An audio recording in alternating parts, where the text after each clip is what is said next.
அனைவருக்கும் என்னுடைய மனம் கனிந்த தீபாவளி நல்வாழ்த்துக்கள். எத்தனை சிரமங்கள் இருந்தாலும் இடையில் வருகிற மகிழ்ச்சியாகவே கொண்டாட வேண்டியது நம்முடைய கடமை. ஒரு அழகான பொன்மொழி இருக்குது. எவ்வளவு கொடிய இருட்டாக இருந்தாலும் எவ்வளவு கொடிய இருட்டாக இருந்தாலும் ஒரு மெழுகுவர்த்தியின் ஒளியை இல்லாமலாக்கக்கூடிய சக்தி அந்த இருட்டுக்கு கிடையாதுன்னா.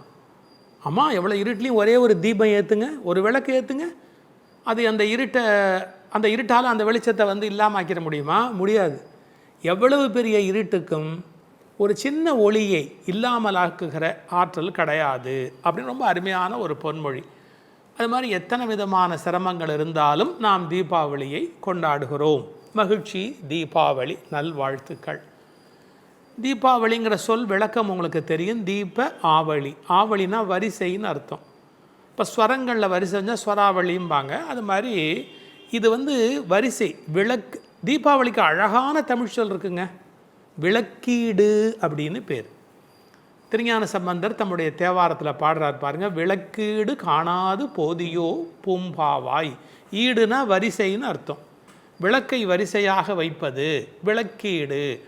அது எப்படியும் அங்கே ஐப்பசி, இங்கே தமிழ்நாட்டில் கார்த்திகையில் விளக்கு அப்படின்னு ஒரு பழக்கம் ஏற்பட்டிருக்கு கொஞ்சம் பின்னாடி. வரிசையாக விளக்குகளை வைப்பது மங்களத்தினுடைய அடையாளம். மகாபாரதத்தில் பீமன் ஒரு மிகப்பெரிய அரக்கனை கொன்று விட்டு வருகிற போது ஊர் மக்கள்லாம் வரிசையாக விளக்கேற்றி வைத்து வரவேற்றார்கள் அப்படின்றாங்க. அப்போது ஒரு நல்ல செய்தியை வரவேற்பதற்கு வரிசையாக விளக்கேற்றுவது என்று ஒரு மரபு.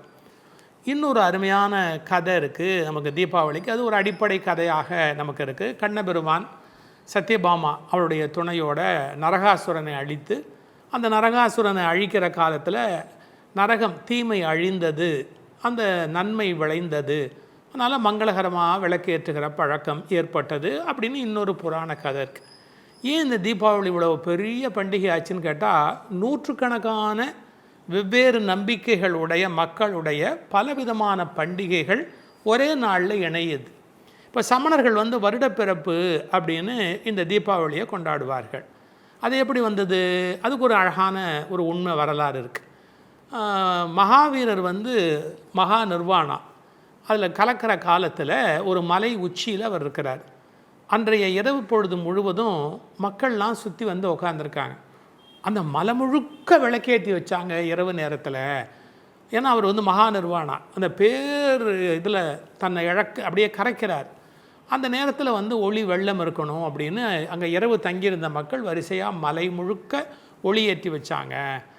அந்த கணக்குப்படி சமணர்களுக்கு அது புது வருட பிறப்பாக மாறி அது ஒரு தீபாவளி அப்படிங்கிற ஒரு கணக்கு. காசியில் இருக்கணும், இன்றைக்கி அன்னபூர்ணியினுடைய பிரசாதம் சாப்பிடணும், கங்கையில் குளிக்கணும், இதெல்லாம் இந்துக்களுடைய ஆழமான நம்பிக்கைகள். கங்கை ரொம்ப புனிதமான ஒரு நதி. அந்த கங்கையில் குளித்து நம்முடைய பித்தர்களுக்கு கடன் பண்ணினா அவருடைய அந்த பிறவியில் ஏற்பட்ட துன்பங்களெல்லாம் நீங்கி, வினை நீங்கி அவங்க மறுபிறவியற்ற நல்ல கதி அடைவார்கள் அப்படிங்கிறது இந்துக்களுடைய ஆழமான நம்பிக்கை.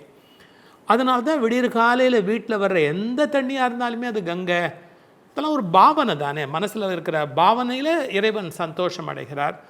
நாமே அந்த பாவனையின் மூலமாகத்தான் ஒரு பெரிய பேர் ஆனந்தத்தை அடைய முடியும். அதனால் எந்த தண்ணீராக இருந்தாலும் அது கங்கையாக கருதப்பட வேண்டும் அப்படிங்கிற ஒரு கருத்து. நம்ம ஒளியை ஏன் கொண்டாடுறோம்? ஒளியினுடைய தன்மை அப்படின்னு கேட்டால், நீங்கள் தீபத்தை தலைகீழாக பிடிச்சா கூட தன்னை அறியாமல் அப்படியே மேலே நிமிர்ந்துக்கும். அது விளக்கு எப்போவுமே மேல் நோக்கி இருக்கணும் அப்படிங்கிற அந்த கருத்து அந்த நெருப்புக்கு உரியது. அதனால தான் 5 பூதங்களில் நீங்கள் பார்த்தீங்கன்னா நிலம், நீர் 2, நெருப்பு மையத்தில் இருக்கும். அப்புறமா காற்று, ஆகாசம் அப்படின்னு இருக்கும். அதாவது சராசரி நிலையிலேருந்து மிக உயர்ந்த நிலைக்கு அழைச்சிட்டு போகிறதுக்கு பாலமாக இருப்பது இந்த நெருப்பு தான் பாலமாக அமைந்திருக்கிறது. அதனால தான் யாக நெருப்பு, பிறகு விளக்கு நெருப்பு, அடுப்பு நெருப்பு, எல்லா நெருப்புமே கொண்டாடத்தக்கது. நல்ல நோக்கத்தில் ஏற்றப்படுகிற அந்த நெருப்புகள் நம்மை பசி நெருப்பு, அதுதானே டைஜஷனுக்கு காரணம், நம்முடைய ஜீரண மண்டலத்துக்கே காரணம். அது கொண்டாடப்படுகிறது. எப்போவுமே நெருப்பு பஞ்சபூதங்களில் கொண்டாடப்படுகிறது. அது தெய்வ அம்சம் உடையது, மேல் நோக்கி எரியக்கூடிய தன்மையுடையது. இப்படி நிறைய சிறப்பாக அடுக்கிக்கிட்டே போகலாம். அந்த விளக்கை வரிசையாக வைக்கிறோம். நான் ஒரே ஒரு வார்த்தை சொல்கிறது ஒன்று முன்னே என்னுடைய பேச்சில் சொல்லியிருக்கேன். நல்லெண்ணெய் தீபம் ஏற்றுகிறோம் என்பதை விட நல்லெண்ணெய் தீபம் ஏற்றலாம். ஒரு விளக்கு வைக்கும்போதே நம்முடைய உறவினரில், நண்பரில், நமக்கு நல்லது பண்ணவங்களில், இந்த தேசத்துக்கு நல்லது பண்ணவங்கள நினச்சி விளக்கு ஏற்றலாம். இப்போ தீபாவளி அன்றைக்கி ஒரு 10 விளக்கு ஏற்றணும், 20 விளக்கு ஏற்றுறோம் அப்படின்னா சும்மா அப்படியே விளக்கேற்றிட்டே போகிறத விட இந்த தேசத்துக்காக பாடுபட்ட ஒரு மகாத்மா காந்தியை நினச்சி, இந்த தேசத்துக்காக நன்மை செய்த பகவான் புத்தரை நினச்சி, கிருஷ்ண பரமாத்மாவை நினச்சி, இப்படி அவங்கவுங்களுக்கு விருப்பமுடைய ஒரு நல்ல நம்முடைய அப்பா அம்மா, நம்முடைய ஆசிரியர், நமக்கு வழிகாட்டியவர்கள், சில சமயத்தில் நம்முடைய மாமனார் மாமியார் நமக்கு அவங்களும் ஒரு மிகப்பெரிய நன்மை செய்திருக்கக்கூடும். அதெல்லாம் அவங்களால நினச்சி அப்படி ஒவ்வொருத்தரும் நினச்சி நீங்கள் விளக்கேற்றுங்க. நல்ல நண்பர்கள் வாழ்க்கையில் ஒளி வரட்டும். என்னுடைய நண்பர் கஷ்டப்படுறாரு, அவருக்கு அந்த துன்பம் நீங்கட்டும். உடம்பு சரியில்லாமல் இருக்கார், அவருக்கு உடம்பு சரியாக வரட்டும். கொரோனா இன்னும் கூட மக்கள் பலருடைய வாழ்க்கையில் விளையாடுதே, அதெல்லாம் நீங்கி அந்த வைரஸ் அழியட்டும்.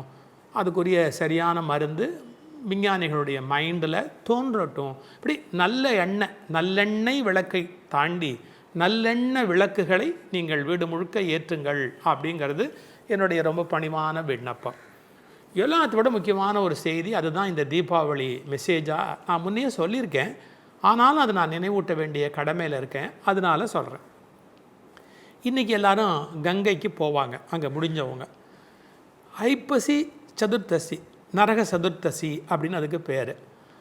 அந்த அந்த அந்த வேளையில் கரெக்டாக கங்கையில் குளிக்கிறது எதுக்குன்னு கேட்டால் பித்திருக்கடன் பண்ணுறதுக்காக. நமக்காக வாழ்ந்த நம்முடைய முன்னோர்களை எல்லாம் நன்றியோடு நினைக்கணும் இல்லையா? அப்பா அம்மா இறந்து போயிருப்பாங்க, தாத்தா பாட்டி, அவங்களுக்கெல்லாம் நாம் இப்போ அவங்க ஆத்ம சாந்திக்காக நன்றி செலுத்தணும். அதுக்காக நம்ம என்ன பண்ணுறது, பித்திருக்கடன்களை அந்த குறிப்பிட்ட நேரத்தில் கொடுக்கறது அப்படிங்கிற ஒரு மரபு. இது கங்கையில் கொடுக்கறதுங்கிற மரபு எப்படி வந்தது? இதுக்கு ஒரு அழகான கதை இருக்குது, ஒரு வரலாறு இருக்குது. திலீபன், அவனுடைய வம்சத்தில் தோன்றியவன் பகீரதன். இவன் என்ன நினைக்கிறான், தம்முடைய முன்னோர்களுடைய ஆன்மா உரிய நற்கதி அடையலை, அதை நல்ல ஒரு கதிக்கு அனுப்பணும். அதுக்கு நீர்க்கடன் செய்கிறது, எள்ளும் தண்ணீரும் இறைத்தல் அப்படின்னு ஒரு நம்பிக்கை இருக்குது இல்லையா? அந்த நீர்க்கடன் அப்படிங்கிறத நம்ம செய்யும்போது மிக உயர்ந்த புனிதமான ஒரு நீரில் நாம் நீர்க்கடன் செய்யணும் அப்படின்னு ஆலோசனை கேட்குறான். அப்படி பார்த்தா கங்கை விண்ணில் இருக்குது. விண்ணில் இருக்கிற வானுலக கங்கை தான் மிக மிக மிக மிக தூய்மையான ஒரு நீர். ஆனால் அது பூமிக்கு வராது, கங்கையை யாரும் பூமிக்கு கொண்டு வர முடியாது. அந்த கங்கை பூமிக்கு வந்துருச்சுன்னு வச்சுக்கோங்க, நீங்கள் அதில் பித்திருக்கடன் பண்ணிங்கன்னா உங்கள் முன்னோர்கள் எல்லாம் கதி அடைவார்கள், நல்ல கதிக்கு போவாங்க அப்படின்னு சொல்லுகிறார்கள் பகீரதன் இடத்துல. பகீரதன் உடனே என்ன பண்ணினா, அவ்வளோதானே, பிரம்மாவை நினச்சி தவம் பண்ணுறேன் அப்படின்னு தவம் பண்ணினானான். கதைகளில் கொஞ்சம் உங்களுக்கு எப்போயுமே அந்த காலகட்ட கணக்குகள் வித்தியாசமாக இருக்கும். 10,000 வருஷம் தவம் பண்ணான் அப்படின்னு ஒரு கணக்கு இருக்குது. நீண்ட காலம்னு நம்ம எடுத்துக்குவோம். நமக்கு தான் ஒரு ஒரு எப்போவுமே ஒரு கேள்வி கேட்குற ஒரு அறிவு உண்டே, ஒரு சிக்கலான. நீண்ட காலம் தவம் பண்ணினான் அப்படின்னு எடுத்துக்குவோம். ரொம்ப நாள் தவம் பண்ணதுக்கப்புறம் பிரம்மா எதிரில் வந்தாராம். உனக்கு என்னப்பா வேணும்? இது மாதிரி கங்கை பூமிக்கு வரணும். நான் அனுமதி கொடுக்கறது முக்கியம் இல்லைப்பா, கங்கை ஒத்துக்கணும் இல்லையா? ஆனால் நீ என்ன பண்ணணும், கங்கையை குறித்து தவம் பண்ணுப்பா. இவ்வளோ நாள் தவம் பண்ணதுக்கு என்ன கிடைச்சதுன்னா, தவத்துக்கு பலன் கிடைக்கல, ஒரு அட்வைஸ் கிடைச்சது. இந்த இடத்த நீங்கள் கொஞ்சம் நல்லா கவனிக்கணும். சில நேரங்களில் நமக்கு நல்ல அறிவுரை கிடைப்பதற்கே மிகப்பெரிய தவம் செய்ய வேண்டி இருக்கும். இப்போது ஒருத்தர் உடம்பு சரியில்லை, 100 டாக்டர் 100 மருந்து யோசனை சொல்கிறாங்க. கரெக்ட் அட்வைஸ் யார் சொன்னால், I think this is the correct problem, இதை இப்படி அட்ரஸ் பண்ணுங்க, better you take this scan R this blood test, இந்த மாதிரி பண்ணுங்க, இன்னும் அது பல்ஸ் பார்க்குறது இல்லை, ஏதோ ஒரு ஸ்டடி இருக்குது, ஒவ்வொரு மெத்தடில் ஒன்று இருக்குது. அதில் பார்த்துட்டு this is the problem, this is the solution அப்படின்னு வேறு ஒன்றும் சொல்லியிருக்க மாட்டாங்க. The correct advice. லைஃப்லேயே பெரிய விஷயம் sir, getting the correct advice. சரியான ஆலோசனைகள் கிடைப்பதற்கு நீங்கள் நிறைய தவம் செய்திருக்க வேண்டும். நான் இதை விளையாட்டுக்கு சொல்லலை, என் வாழ்க்கையில் நான் ரொம்ப பெரிய அளவில் நான் இதை நம்புகிறேன். நமக்கு மிகச்சரியான ஆலோசனைகள் கிடைக்குது பாருங்கள் ஒரு குறிப்பிட்ட நேரத்தில், அதுக்கே நம்ம ரொம்ப தவம் பண்ணியிருக்கணும். அப்படி எடுத்துக்கிறேன் நான் இதை. பிரம்மாவை குறித்து தவம் பண்ணால் அவர் ஒரு யோசனை சொல்கிறார், கங்கையை குறித்து தவம் பண்ணு, ஒரு அட்வைஸ், சிங்கிள் அட்வைஸ், 10,000 வருஷ தவத்துக்கு பலன், கங்கையை குறித்து தவம் பண்ணு. இப்போ தானே சார் கஷ்டப்பண்ணி முடித்தேன், இப்போ நாம் ஒரு வேலை பார்க்குறோம், பலன் இல்லைன்னா இப்போ தானே அந்த நான் இவ்வளோ பாடுபட்டனே, அப்புறம் மறுபடியும் எப்படி அதை நான் பாட முடியும், என்னால் முடியுமா? முயற்சியை விடக்கூடாது. அதனால தான் அதுக்கு பகீரத பிரயத்தனம்னு பேர் வச்சாங்க, விடாமுயற்சி அப்படின்னு பேர் வச்சாங்க. முயற்சி தன் மெய்வருத்த கூலி தரும்னார் பாருங்க திருவள்ளுவர். வாழ்க்கையில் எதை விட்டாலும் விடுறா, முயற்சியை மட்டும் விடாதுடா அப்படின்னார். முயற்சி இருக்கிறவன் அயற்சி அடையிறதே கிடையாது, விடாமுயற்சி, வெற்றி பெறுகிற வரை விடாமுயற்சி. அதுக்கு தான் பகீரத பிரயத்தனம்னு பேர் வச்சாங்க. உட்காந்துட்டான் சார், கங்கையை குறித்து தான் பண்ணுறான், நீ பூமிக்கு வரணும், பூமிக்கு வரணும், பூமிக்கு வரணும். கங்கை சிரிச்சா, மெல்லிய ஒரு தோற்றத்தில் இவன் எழுத்தாவில் பிரசன்னமாகி சொல்கிறா, நான் எப்படிடா பூமிக்கு வர்றது, நான் ஆகாயத்துலேருந்து வரணும், நான் விழற வேகத்தில் இங்கே தாங்கிறதுக்கு ஆள் யாரா இருக்கா? அப்போ நீ என்ன பண்ணணும், அதை தலையில் தாங்கணும், ஒருத்தர் தலையில் பிடிச்சி தாங்கினா தான் நான் பூமிக்கு வர முடியும். அதுக்கு சிவபெருமானை குறித்து தவம் பண்ணுன்னா. அப்போ பாருங்கள் செகண்ட் அட்வைஸ். ஐயோ இப்போ தானே பிரம்மா நினச்சி பண்ணேன், நீ ஒரு யோசனை சொல்லிட்டு போறிய, மறுபடியும் சிவனை நினச்சா அவர் எவ்வளோ வருஷம் ஆக்குவார். சலிக்கக்கூடாது. மனிதன் முயற்சிகளில் குறையவே கூடாது. இது இப்படி முயற்சி பண்ணிப்பார், அப்படி முயற்சி பண்ணிப்பார், அப்படி முயற்சி பண்ணி அந்த முயற்சியை விடவே கூடாது. உட்காந்தான் பாருங்கள், மறுபடியும் உட்காந்த உடனே சிவபெருமான் அந்த தவத்துக்கு இறங்கி வர்றார். அப்புறம் அவர் பாருங்கள் எவ்வளவு கருணை. அதாவது மனித சமூகத்துக்கு நன்மை செய்வதற்கு கடவுள் தயாராக இருக்கிறார். அவன் தான் சார் கடவுள். மனித சமூகத்துக்கு நன்மை செய்கிறேன் என்று யார் முன்னுக்கு வருகிறானோ அவன் அல்லவா கடவுள். சிவபெருமான் சொல்கிறார், என் தலையில் நான் தாங்குறேன்டா, கங்கையை மேலேருந்து விழ சொல்லி எவ்வளவு தான் நான் தாங்குறேன் அப்படின்னு அவர் கங்கையை வாங்கினார், பூமி கொடுத்தார். இது புராண வரலாறு. அவன் தன்னுடைய முன்னோர்களுக்கு பித்திருக்கடன் செய்தான் அப்படின்னு ஒரு வரலாறு. வணக்கம். இப்போ நான் அடுத்த கதை சொல்ல போகிறேன். என்ன சொல்ல போகிறேன் தெரியுமா?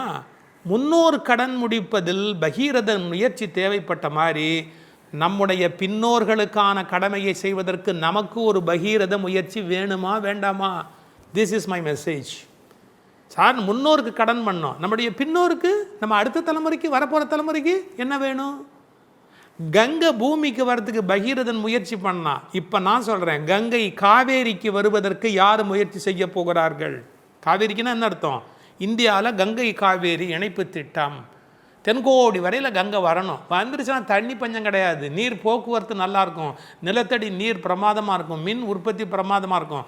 நிறைய சிரமம் இருக்குது, நடுவில் மேடாக இருக்குது, அதில் நிறைய அரசியல் இருக்குது, பல மாநிலங்கள் இருக்குது, மாநில அரசியல்வாதிகள் குறுக்க நிற்பாங்க. இருக்கட்டும், வி நீட் எ பகீரதன். நமக்கு இப்போ ஒரு பகீரதன் வேணும். இது எல்லாத்தையும் சால்வ் பண்ணுறதுக்கு ஒரு பகீரதன் வேணும், பகீரத முயற்சி வேணும். அந்த பகீரதனுக்கு என் வணக்கம்.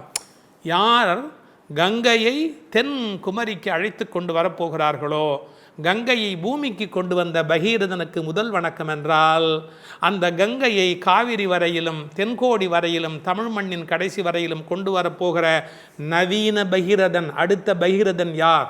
அதுதான் என்னுடைய கேள்வி. அந்த பகீரதனுக்கு நம்முடைய வணக்கம்.